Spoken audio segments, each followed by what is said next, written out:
शेतकरी मित्रांनो नमस्कार. आपण मागच्या व्हिडिओमध्ये सांगितलं होतं शेणखत कशा पद्धतीनं कुजवलं पाहिजे. जे शेतकरी नवीन हळद लागवड करत आहेत त्यांनी 100% शेणखत पहिले कुजून घ्या आणि नंतर शेतामध्ये शेणखत टाका.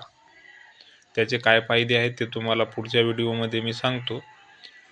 हा व्हिडिओ घेण्यामागचं कारण बऱ्याच शेतकऱ्यांचे डाऊट होते की सर आमच्या शेतामध्ये जसं आपण घरी मोटरनं पाणी मारतो तशा पद्धतीची व्यवस्था नाही आहे, तर पाणी कशा पद्धतीनं त्याला दिलं पाहिजे.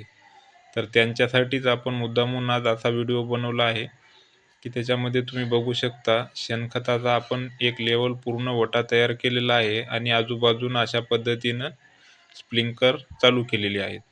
अशा पद्धतीनं पाणी द्या, पोटभर पाणी द्या. पाणी त्याच्या खालून गेलं नाही पाहिजे याची काळजी घ्या आणि 2-2 दिवसाला पाणी देत राहा. धन्यवाद.